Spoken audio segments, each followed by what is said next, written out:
Hello, everybody. Welcome to another music therapy episode. This is our, is our 17th episode today? 17, that's right. It is our 17th episode of our music therapy podcast. My name is Holly Dale, and this is Toby Holly. Nice to be with you.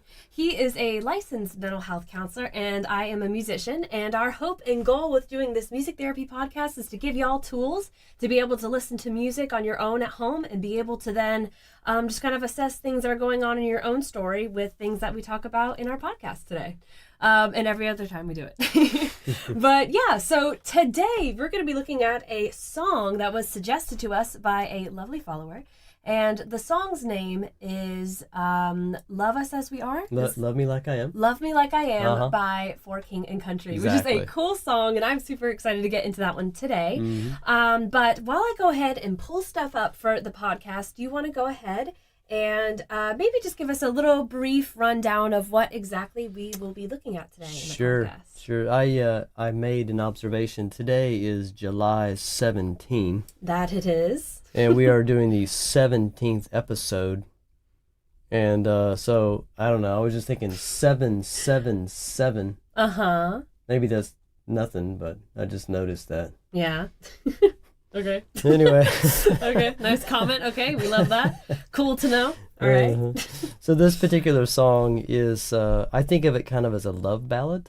Uh-huh. It's celebrating God's love, really unconditional love for us, despite the fact that we can have our flaws. And there is a really deep emphasis of that as he goes through with a lot of self-admission about just, revealing different aspects of himself that obviously he wants to change, but haven't changed. But hey, you know what? God loves me anyway. That's the sense of the song, which I think it really does have, as far as therapy is concerned, it really does have wonderful therapeutic value. And so I look forward to us going through it. Yes. And then, like you said, after we do that, we'll talk a little bit more about the function of music therapy.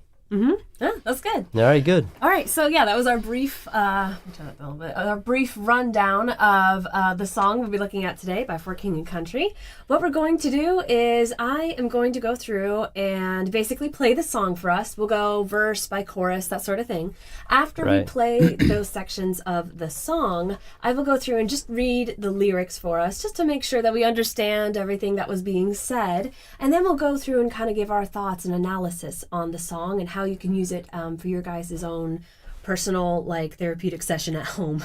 Exactly. Basically. But yeah, and we will jump into that. And also, really fun, last time we got some questions, actually, that fit with this song. The person who sent it in had a few questions for us. So we will look at those questions after we dive into the song, before we get into the fun part of the song analysis later on. I'm nervous. I hope anyway. You'll do fine. Hey, it's your job. You've been doing it for 25 years. I believe in you. Okay. This is no different. Okay, so let's go ahead and jump into the song.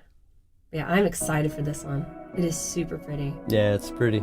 I feel like it gives I don't know, kind of like worship vibes for me, especially when I heard it when it came out for the first time. Yeah. I am a little unstable, loose wires always getting tangled now.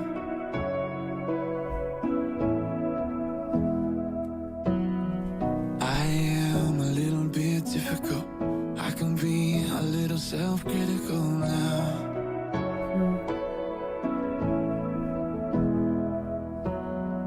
I am a little unable to put all my cards on the table now. But somehow you're still with All right, so that's the first verse. Already, I'm already going to tell that this song is going to be so good. When I was listening to it earlier today, just trying to write some notes down and everything for the podcast, I was listening to this and oh my gosh, I got so many flashbacks to my younger self in high school. I would blast For King and Country all the time. Yeah. It was always jazz or For King and Country. I feel like that was our song too. You know what I mean? Just our music that we would listen to in the car. It would always be on the radio, especially when going to church and that sort of thing. But yeah, I've just this fondness for King and Country. Just growing up and listening to their songs. There's just a sense of nostalgia anytime I hear their music. Yeah, and I love their accent. Yes, I know. Yeah, I was love gonna say their that too.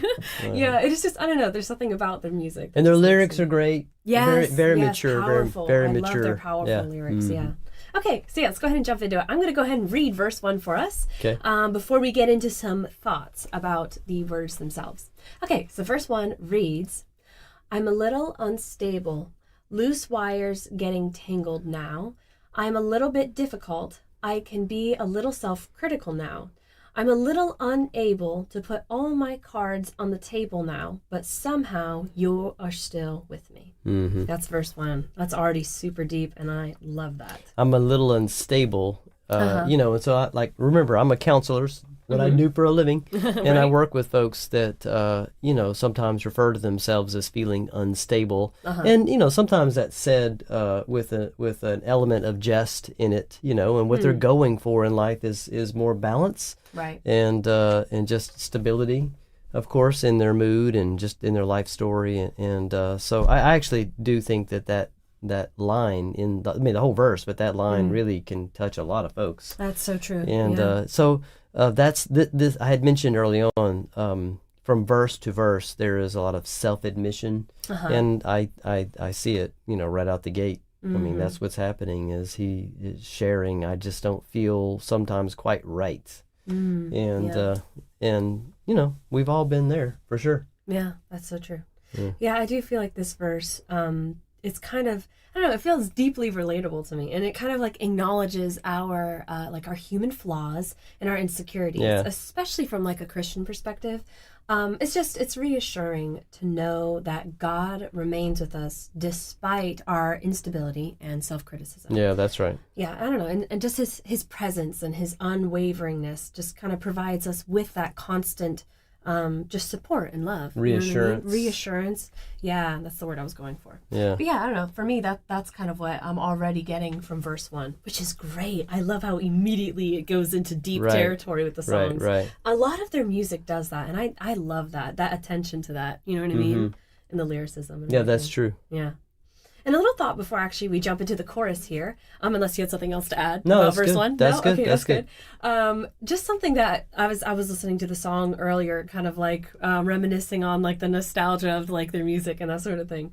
I noticed that this song is already, we kind of know it's probably going to go into deeper territory, right? Just off of verse 1. Right. But also the way that they constructed the music itself, to me, is telling me that we're about to get into deep territory as well. Especially with like the synths, I believe I hear in the background and everything. And even like the way that the vocals were processed, like mixing and everything. It sounds like almost like a worshipful song, but like songs that are built like this tend to grab your attention to being like what we're about to say to you is meaningful. I see.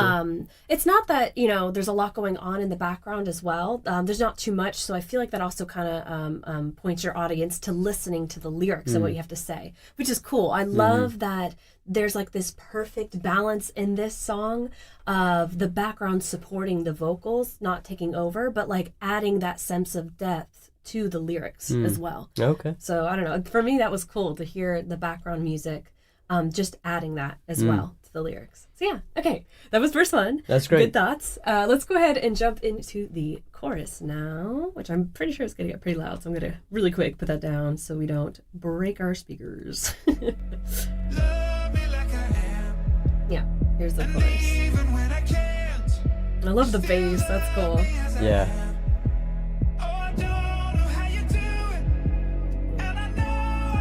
And we'll go ahead and go to the post-chorus as well.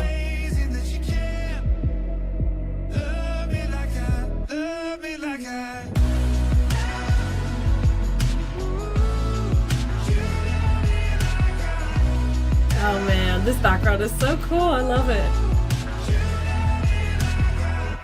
Okay.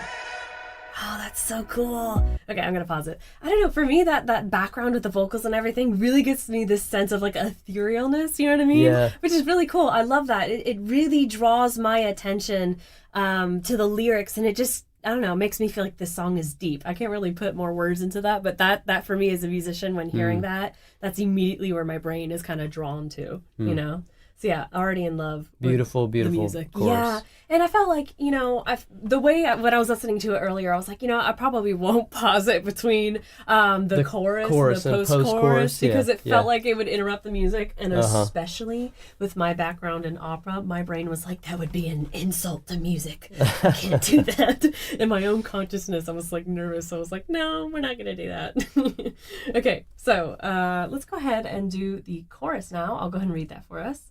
So the chorus reads, "It's amazing that you can love me like I am, even when I can't. You still love me as I am. I don't know how you do it, and I know I put you through it. It's amazing that you can love me like I am." Yeah, and then it goes into the post-chorus, which all the oohs and all that jazz, which is pretty. But yeah, that was the chorus and post-chorus. A couple of years ago, I was working with a missionary whose main, focus in the field was Laos, which is, an Asian country. And she said something to me that I had never really thought of. It was a very beautiful statement. She said that she thinks of the Bible as a love story. Oh, how nice. And, of course, what she was going for there is that, God's pursuit of humanity. He loves us and he wants relationship with us, a love story. And so that thought kind of dawned on me as I was listening to the song. And the emphasis here, as I've listened to it for me anyway, is the love. Right. You love me like I am.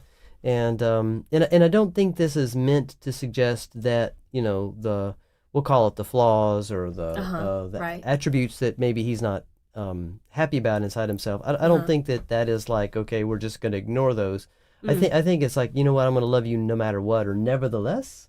And so we would emphasize the unconditional love theme, which God is perfectly practicing in relationship with us. And I feel like that's what the chorus is really emphasizing. I can be difficult and you still love me like I am. He's like, wow, that's amazing. And I do think that is God's nature. Yeah, true. Whereas that is not like typical to us. We don't practice love unconditionally so well. And so that's why I think it's both beautiful and in a way almost foreign. Oh yeah, that's true. Yeah, I definitely agree with you. I feel like this chorus definitely does highlight the incredible nature of God's unconditional love, like you were saying. I think it's a reminder as well that even when we struggle to love ourselves, God loves us as we are. Right. And I feel like this overwhelming sense of grace and acceptance can bring us this sense of just immense comfort and hope. You know what I mean? Reinforcing the idea that God's love is boundless. Yeah. Yeah. That's what I was getting kind of from both the music and the lyrics for the chorus and post-chorus. Yeah. Okay. Yeah. Well, that was the chorus and post-chorus. Okay. Now I guess we'll jump into verse 2. Verse 2. Let's see. I think it was right into it. Maybe I'll back it up just a little bit. That way we don't miss anything. There we go.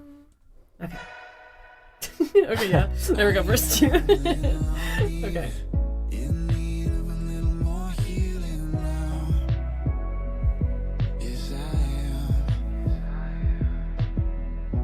Oh, they're adding violin in the background. That's cool. Or cello. Harmonizing with each other. Right, yeah. Alright. Go ahead and pause it there. From verse 2. So yeah, verse 2 is already, that's cool that they're adding more instrumentation into verse 2, really building up, I think, for the final chorus and post-chorus that we'll listen to in just a second. Let's go ahead and read verse 2, though, before we jump into some thoughts. All right. So verse 2 reads, "I'm a little uneven. I need a little more healing now. Yes, I am, and I feel a little unflexible.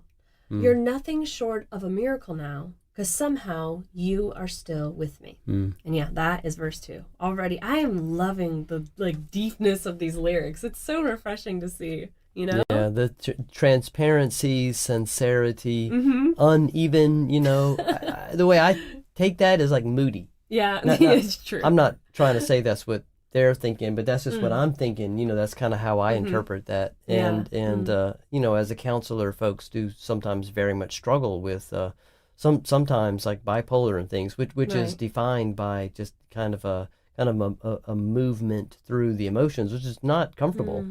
And then he also said not flexible, so kind of a rigidity, which, life is full of twists and turns and changes. So, I mean, if you are actually struggling with rigidity, then, it can be really hard, kind of dealing with those changes, because change is so difficult under those circumstances. So, I mean, all of that is self-admission. That's we saw that in, something similar in verse 1 and kind of a different theme in verse 2.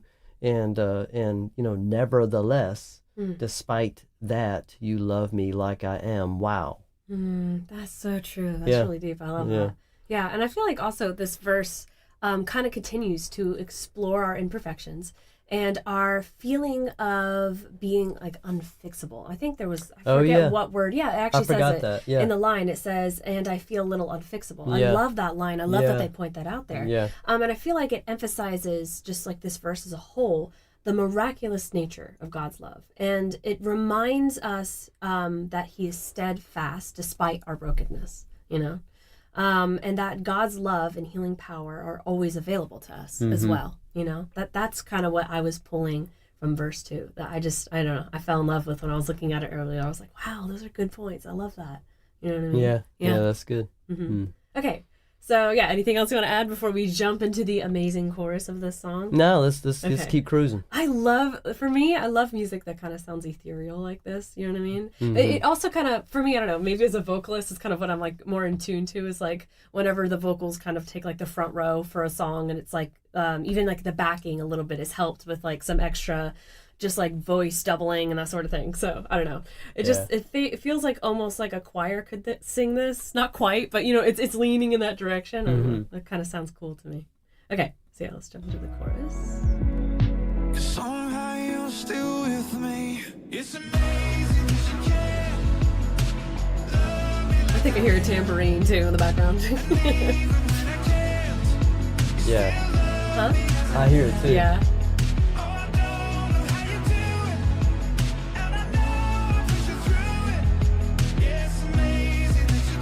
And the bass carries in the chorus too.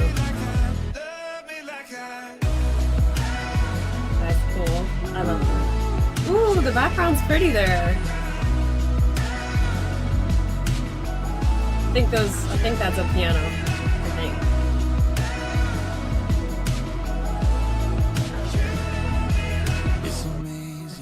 Let's pause it.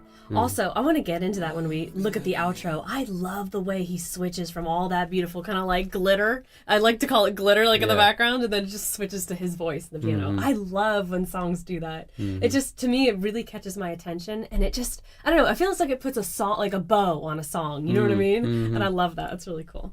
Okay, since we already read the I guess the you want to just jump into thoughts? Comments. I mean, the theme is beautifully reiterated there. As you kind of hear the chorus repeated multiple times in the song, and one of the points that we usually say relative to repetition is it's important to meditate on that and think, because we're doing this whole examination with music therapy in mind. Right. And what we're attempting to do is kind of restructure our thinking in a direction that is healthy, in a direction that's different, that's life-giving. And this song really provides, I think, the bare bones of the infrastructure for that, relative to something like self-esteem or your self-image or something. And he loves me like I am. Wow. Yeah, that's true. And so I really appreciate the I mean, it while it's repetitious, I wouldn't say you notice it in any kind of distracting way. It's it just kind of underscores it. And so I think that it makes it a beautiful song to meditate on. Yeah, that's true. Yeah. I definitely agree with the meditation part. This song is a good one to meditate for sure. Yeah, I feel like definitely also, as we talked about before in our podcasts, whenever there's something that's repeated, it's always important to pay attention to that, because typically that's what the artist really wants you to take out of the song. If anything, take out what's repeated, because that's really what I'm trying to like hit home, and message-wise or whatever they're trying to say. Right. Yeah. And so I feel like since the chorus is being repeated here, and I feel like it's just kind of reinforcing the message of God's unconditional love, as I've said, and his sense of acceptance. And I think it definitely serves as like a powerful reminder that we are loved beyond measure, and no matter our flaws or struggles, he will love us unconditionally. He loves us past our flaws and struggles. That's it. That's right. So that's good. Yeah. Past. Yeah, that's good. Yeah. So I don't know. That those were my thoughts on the chorus. Now, do you have anything else to add, and then we'll jump to the outro? The outro. That sounds good. Let's do that. So yeah, I'm excited for this outro. I want to back it up just a little bit, just so that we can appreciate the transition, especially in the music here, from the chorus to the outro, because it was done beautifully well. Like I was saying earlier, I feel like it definitely adds like a bow to the music. You know what I mean? I love that creativity with it. I think I'm just partial to ethereal music. It's amazing that you can love me like I am.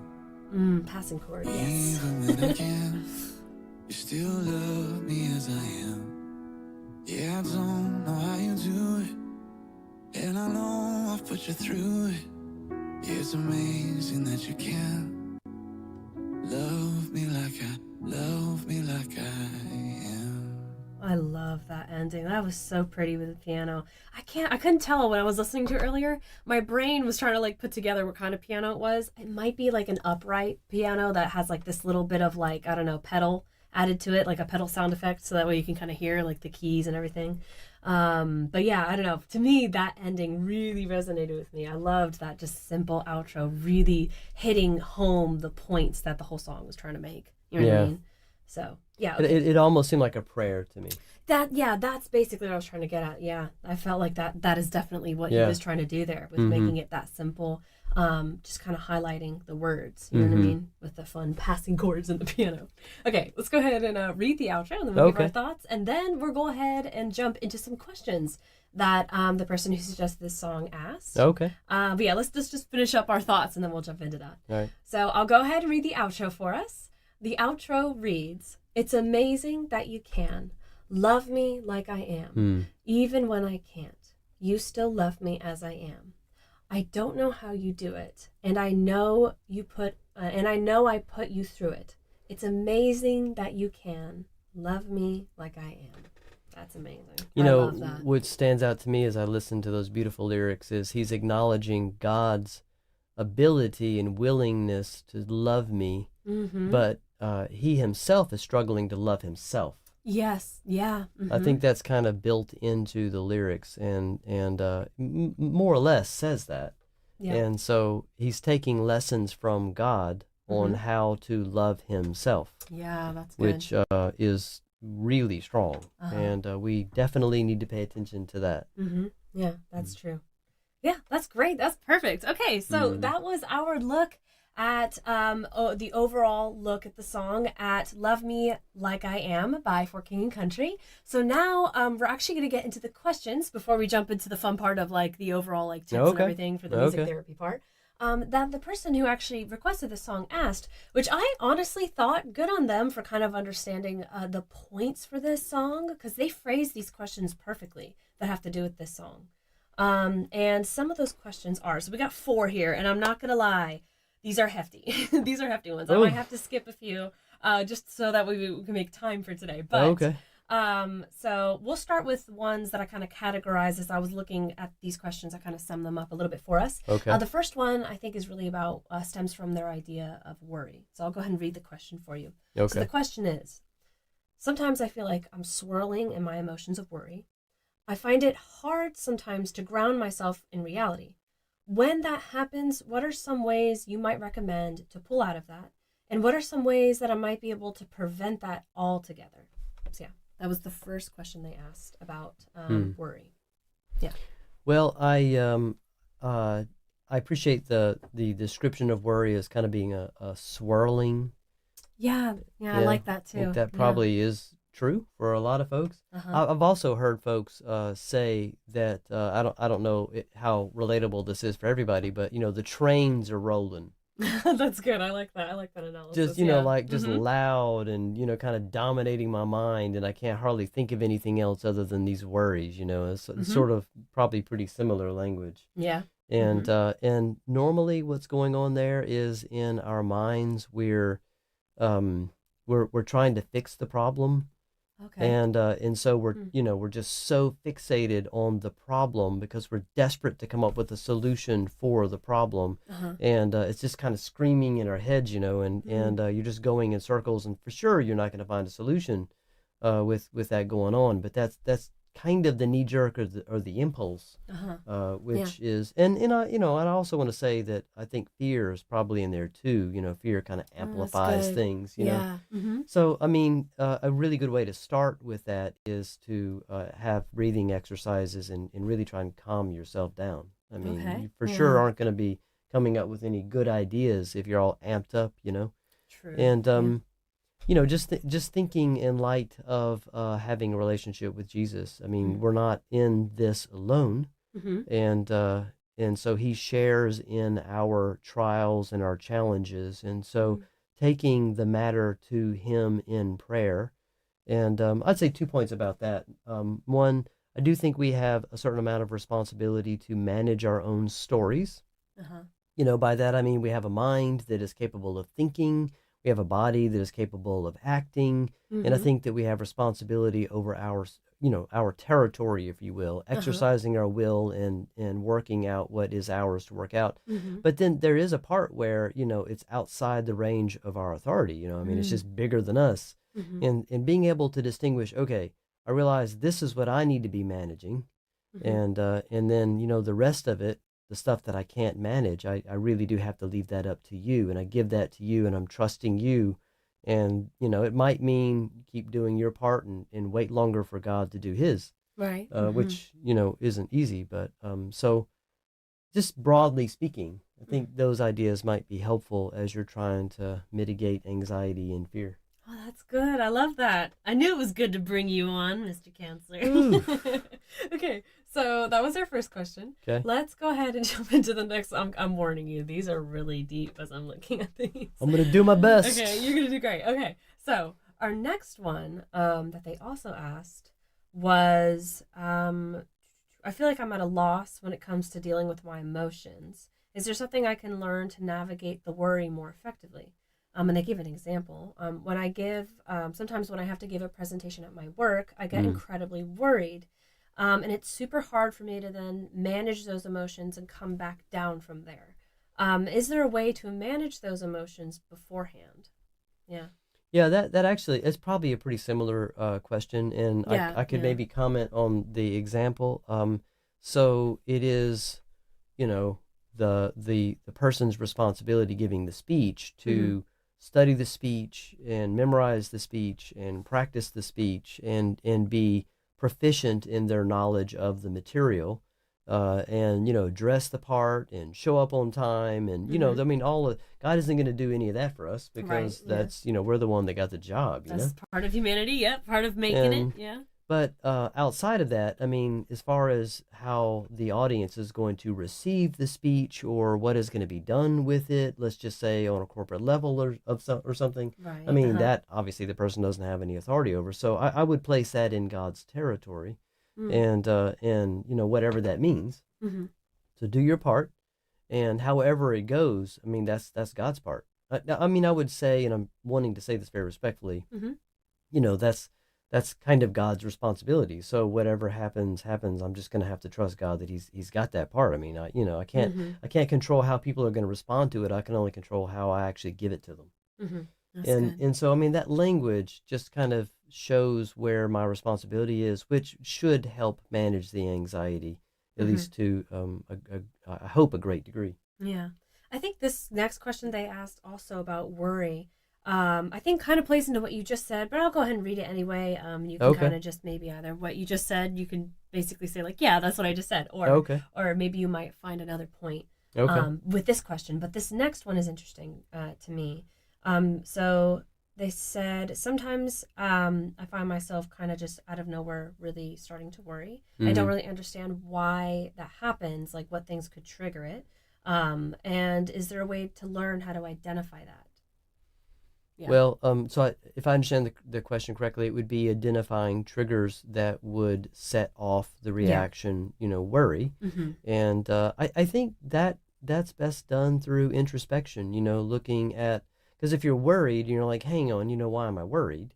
Right. Then it isn't always true that you can figure that out, but it's often true that you can. But it does take some kind of self-examination and, kind of parse your way backwards through your thoughts, through your day.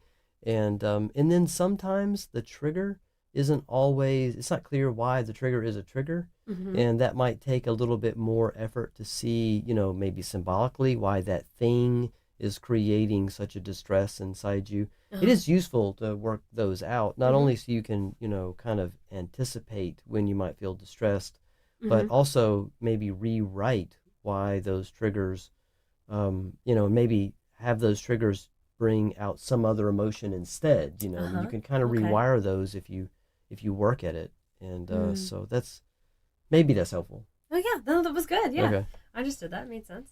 Okay, yeah. So those were our 3 questions about worry that I felt like were based around worry. There's one more question that I kind of pulled from their thoughts that I put together. Okay. And I think this one kind of actually is centered more around self-hatred.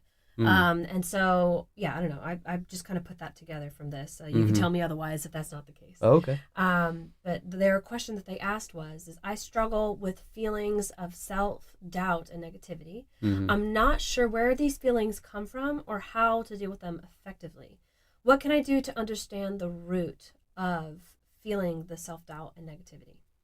I think I'd like to draw the song back into this particular question. Yeah. I mean, I hadn't said this yet, but I'll introduce this as a theme. Sometimes what happens that short circuits our ability to love ourselves. The singer was saying, I'm amazed, God, that you can love me. And especially in the outro, we were seeing that even though he himself was struggling to love himself, Right. and often the barrier to that is not being able to forgive yourself. So in our life story, we encounter, in relationships, they can be hard. And sometimes people do, insulting things to us, which, if you're going to recover from that, does require that you would forgive them. That is a very, straightforward Christian concept. But not only are we in the position to forgive others, but often, we do things that we regret, either to someone else or to ourselves or whatever, and we often hold grudges against ourselves, and this can easily turn into a self-hatred, where you are mad at yourself, and I'm just no good, and I never do it right, and I'm not changing after all, and I can't change. Again, I think the song really emphasized those kinds of thoughts. And so I just want to emphasize forgiving oneself is equally as important as forgiving others. I think that is what God is going for when he insists that forgiveness is a part of our walk with Christ. And to forgive oneself does help. It goes a very long way in being able to see yourself with regard and respect. Yeah. Which obviously God is, and God's not waiting around to love us at the point when we finally achieve perfection. He's loving us despite the fact that we aren't perfect. That's good. I love that. Great. Yeah. Okay, so those were our questions from our lovely audience member. Thank you for sending those in. Hopefully those were able to help you out. So, all right. So now that we've gotten to the questions, we're going to get into the last part of our podcast, which I enjoy doing, which is I always ask these 2 questions when we finish looking at a song. The first question I like to ask is, what audience would best be helped by listening to this song in a therapeutic way? So that's the first thing I like to identify. Gotcha. After we start looking at a song. And the second question is, now that I know what this song is about and whether or not it applies to me, how can I then use the song in a therapeutic way? So, what are the steps then to actually use this song for my benefit in understanding my emotions? All right, great. Yeah. So as far as the audience, a person struggling with low self-esteem, Okay, A that's good. person who is regularly engaged in self-talk that is demeaning or self-deprecating, that definitely would be a person I think that would benefit from the song. Okay. A person who is struggling with, just like the questions we entertained, Yeah. a lot of times anxiety and depression, kind of come up out of how we talk to ourselves and how we see ourselves in terms of image, and then just adding depth to our walk with Jesus and trying to better understand how He loves. Because, like I had said earlier, I don't think how God loves is very natural to us. It may be natural to Him, but it's not natural to us. So, really focusing on how God does it can be a lesson in life to kind of guide us to try and practice the same thing to ourselves and others. Oh, that's good. So I think those would be just different folks that come to my mind. That's great. Okay, awesome. Yeah, so now that we have identified who this would be Right. like Okay. helpful for, now we get into, now what can I do? Like what are the steps to take to use the song to help me in that way? Yeah, So which that is your goal. what we're going for is not to try and say just accept your flaws, just love your flaws, embrace your flaws. Right. That's not really the point. The point would be love yourself despite the fact that you do have flaws, and it is good to be able to understand what those are, those character flaws, and work towards growing and maturing and ridding yourselves of those characteristics. I mean I think that's just growth, and maybe we'll just say being responsible. Right. And right. moving towards the likeness of Christ would be one way to say that. And so I think the song says, tries to kind of share, in order to grow, you have to have hope. You can't grow if you have condemnation. That's not going to help you be a better human. Right. Yeah. Right. So practice the unconditional love and hope. So having said that, I think one concrete exercise would be trying to develop greater self-acceptance despite your flaws, and maybe working out how God loves us and sort of interacts with us despite the fact that we haven't maybe arrived yet. And that is often done by journaling, and so you would maybe write, okay, here's something that I do that I hate that I do, but I do it. I'm thinking Romans 7. Yeah. Okay. And then following that, let the lyric of the song, that you love me, nevertheless, you love me anyway, and write different things, behind that statement about yourself, that shows, these are the things that God is doing for me nevertheless. He is blessing me by granting, me this experience, or blessing me with this kind word or gesture from a person, or whatever, and so what it's doing is just showing that, okay, God loves me even though I struggle with this. Oh, that's And good. I think that helps empower us work through our issues. That's good. I love that. Great job. Awesome. Okay, yeah, so those are the answers to our 2 questions that we always ask at the end of each episode. Okay, cool. Yay, nice. Okay, so now I also wanted to get into the last part here, which was, so now that we've answered those 2 questions, I've gotten a few comments from different people asking me basically for assistance in that, because they understand, like, oh my gosh, yes, what my dad Toby it's so funny when I say your first name, it's funny to me, I don't know why. Like every time he says something in regards to answering those questions, oh my gosh, yes, I understand that, but it's hard for me to then go sit down later and actually do what he was talking about. And I totally get that. And so we had an idea that we've been putting into practice for a few times now. But now we're going to be basically including with our subscription in our X and our Facebook and that sort of thing, which is worksheets. And these worksheets essentially will help you bypass that step of not really knowing exactly what to do with the song once we've talked about it, understanding what we're saying, but just needing a little bit more guidance into self-reflecting and that sort of thing. So that's why we came up with the worksheet, to basically make it easier for you guys. So, yeah, I'm just basically kind of looking at it now. Part of it will just be like different sections of like personalizing the meditation. by listening to the song and just kind of rewriting personal affirmations and going through different things like that. And like self-acceptance journaling, just different steps to go through that, expressing your struggles and growth and how to find those things, your imperfections and everything, how to embrace that. Just little things, like little steps that you can go through and just kind of write those things down as a visual reminder that you are expressing that through there, and just maybe to kind of help you do personal analysis through the song using the worksheet. Anyway, that was what we wanted to do for you guys, just create something like that to basically get over that hurdle of not really knowing what to do after listening. But yeah, we're going to be including that with the subscription thing, which is awesome, which we finally have. Yay, how exciting for that. That's right. So there's a subscription opportunity on TikTok. There's a subscription opportunity on Facebook. There's a subscription opportunity on X. And this is one of the things that we offer to whomever subscribes as a blessing and a help to them in their story. And every podcast focuses on a song, right? And that particular song, we pair with it a worksheet, just something that you can use as an aid to help the song minister to you in your story. Right, exactly. And that's right.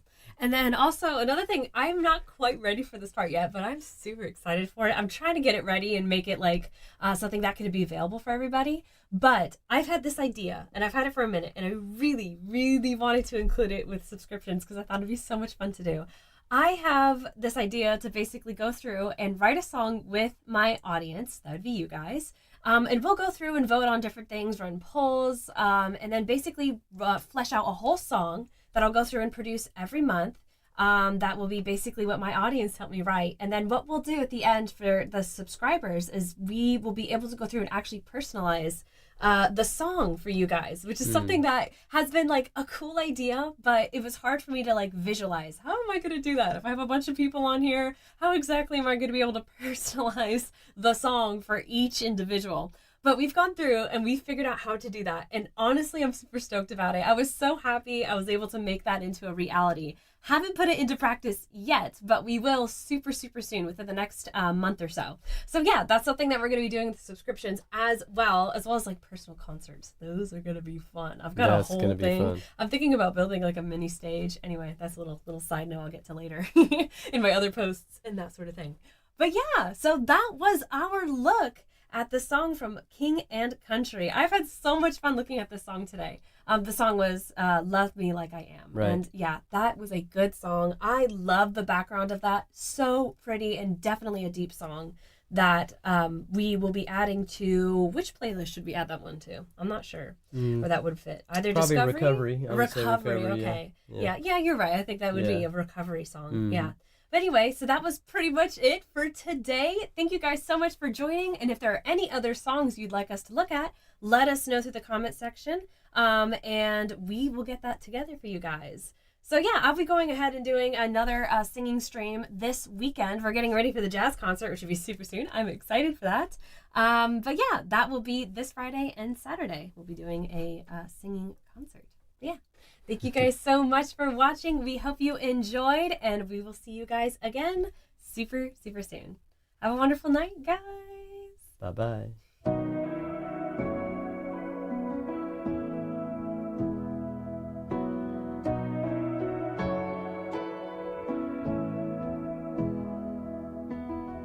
I am a little unstable, loose wires, always getting tangled now.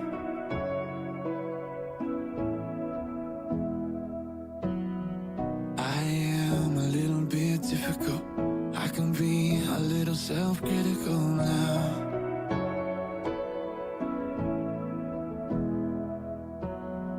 I am a little unable to put all my cards on the table now, but somehow you're still with me. It's amazing that you care.